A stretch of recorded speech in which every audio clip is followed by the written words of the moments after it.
Hello everyone, I'm Ankit and you're watching StudyIQ IAS English.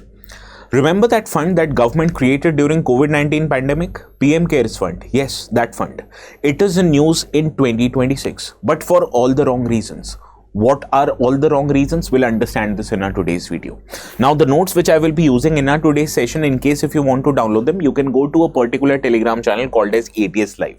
And while you're at it downloading the notes, please don't forget to subscribe to the channel also. Now, recently, the Prime Minister's office, it informed the Lok Sabha that questions relating to Prime Minister Citizen Assistance Relief in Emergency Situation Fund, that is called as PM Cares Fund, the Prime Minister's National Relief Fund, PM NRF Fund, and the National Defence Fund, NDF, the questions relating to these funds will not be admissible according to certain laws, rules and regulations of conduct of business in Lok Sabha.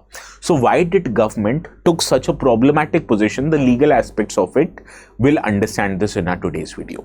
Now, let us first understand what are these three funds all about. First, let us deal with the PM Cares Fund. Now, this PM Cares Fund was established back in 2020 when COVID-19 pandemic was at its peak.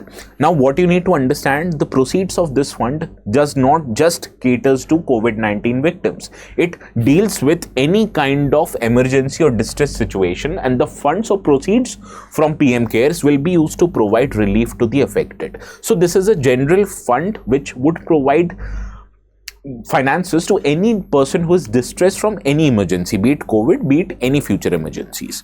Now let us talk about the legal status of this fund. Is it a statutory body? No. Is it a constitutional body? No. Because it has not been created by an act of parliament or by a constitutional provision.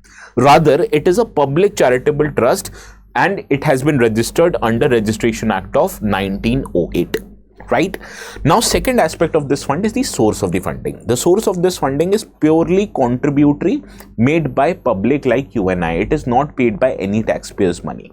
As this is not paid by any taxpayers' money, this is a charitable trust. Therefore, it is not a public authority, and therefore, the RTI Act, Right to Information Act of 2005, is not applicable to it.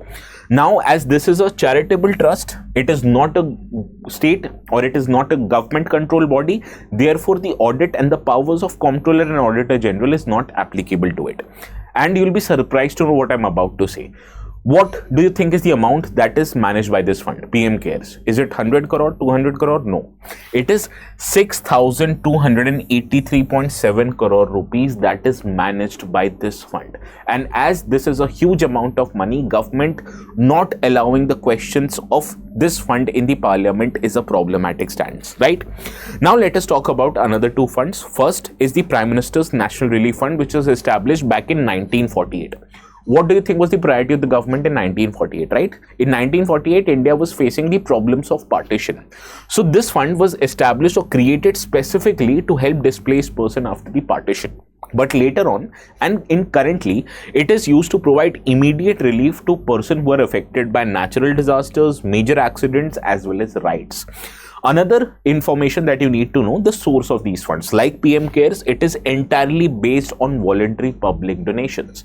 The third fund that we are going to cover is National Defence Fund, which is used for welfare of members of the armed forces, paramilitary personnel and their dependents. And the fund is administered by an executive committee which is headed by the Prime Minister, and it also includes Defence Minister, Finance Minister and the Home Minister as the members. Now, the funding pattern of this fund is also like the previous two funds. It is purely funded through voluntary contributions made by public. Now, what you need to understand, why are the questions relating to these three funds that we discussed are not admissible in the Lok Sabha?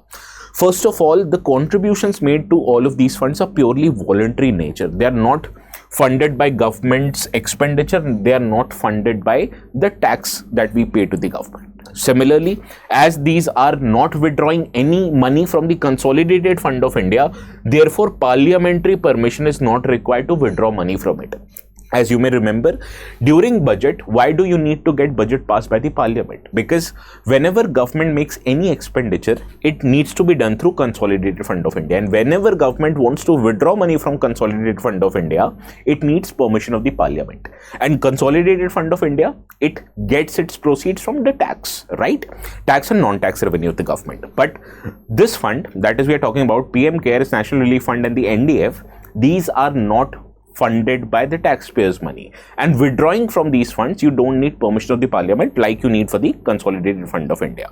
So government is of the opinion, as these funds are not funded by taxpayers' money, these expenditures are not government's expenditure per se, so the accountability of the parliament or the accountability of the government towards the parliament for these funds is very limited.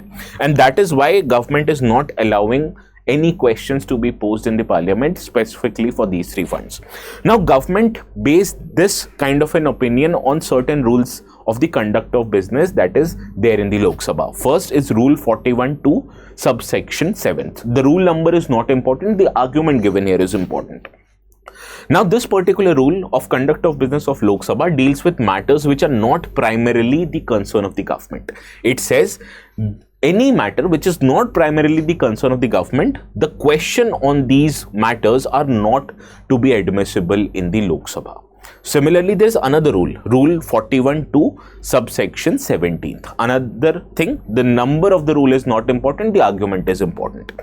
Now, the bodies which are not answerable to the government, questions on those bodies are also not permissible in the parliament. So, based on these two rules of conduct of business of Lok Sabha, the government is of the opinion that any parliamentary instrument, be it the question, be it 0-hour mentions, be it special mentions, are not to be admissible in the Parliament of India. Understood? Now, let us understand who gets to decide whether any matter is of the concern of government of India or not. Is it an executive decision? Is it a legislative decision? Or is it a judicial decision? You need to understand any matter, if it is a government matter or not, it is to be decided by the executive, not the parliament. And therefore, the matters relating to the questions is not to be admissible in the parliament. Although it is an executive decision, later on the government or anyone for that matter can challenge this in a court of law. So this is a matter purely between the executive and the judiciary, and the legislature has no role to play in it. And that is why government took this position in the Lok Sabha that questions are not to be admissible on this matter. Now, what you need to understand is the judicial position on what PM Cares Fund is. When this fund was established in 2020, when country was under COVID-19 pandemic and its lockdown, one of the petitions that was filed in the Supreme Court, it wanted the PM Cares Fund to be merged with the National Disaster Response Fund. Now, the Supreme Court, it gave the ruling in 2020 itself. It stated that the purpose for which these two funds were created, the PM Cares Fund and the National Disaster Response Fund, they are very different in nature. So merging them is not an answer because the purpose of these two funds are different. Now you need to understand the National Disaster Response Fund, it is funded by taxpayers' money with the due permission taken from the parliament. So that is why the CAG audit of NDRF is applicable.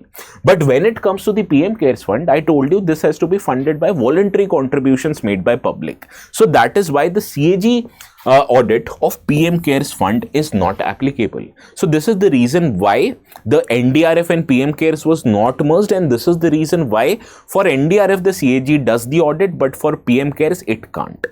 Now let us talk about whether you can get information relating to these funds using the Right to Information Act 2005. Now NDRF is under the ambit of RTI Act of 2005, so you can ask questions to the government for the functioning and disbursement of payment under NDF. But when it comes to PM Cares and the Prime Minister's National Relief Fund, the matter if whether these funds come under RT or not, it is under the court of law, that is specifically in the Delhi High Court.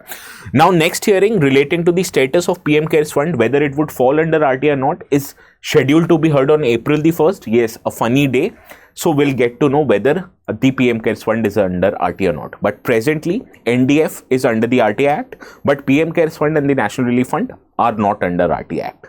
Understood this? I hope I've made my position clear, and I told you initially this is a problematic position with the government, because in ethics we are taught that it is not just important for you to be honest, it is equally important for you to be seen as honest. But when government hides such an important information, especially when it deals with 6,287 crores of rupees, it is a huge amount of money. So government in its right faith should disclose all the details to public so that the government's functioning and the functioning of these funds become more transparent. And when people feel that the government's functioning is transparent, their ultimate trust in the government would only increase. So not just the public, but even the government politically would get to benefit from it. So this is my opinion.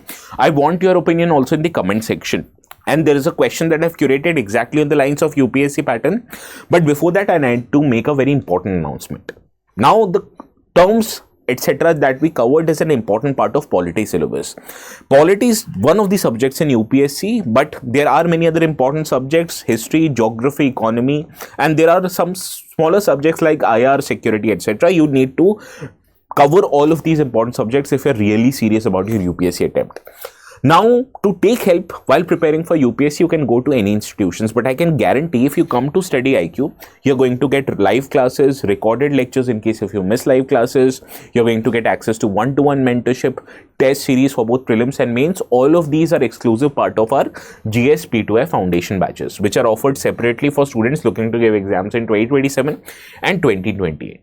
Now, to make things sweeter, we are right now, for a limited time period, we are offering 50% off on all the courses. And if you want to get more discounts, even on this number, you can use the code ATS Live. Learn to thrive by using the code ATS Live, and using that, you are going to get maximum discounts on not just P2F foundation courses, but also on option subjects, right? Keep that in mind. And this offer is a limited time period offer. So please take admissions as soon as possible, because this offer you're not gonna get again, right? Now, the question I was talking about, this is the question I've curated exactly on the lines of UPSC pattern with reference to PM CARES Fund. Consider the following statements. Please do let me know the correct answers in the comment sections, and also your opinion, which I asked. What do you think about this stance of the government? According to me, this is problematic. Do you agree or do you disagree? Give the comments with your position and logical explanation with it, okay? And the notes which I have used in the today's session, you can find them in a Telegram channel called as ATS Live. And if you have any problems in locating it, this is the QR code you can scan. So this is all from my side. Please have a very good day, and we'll see each other again quite soon.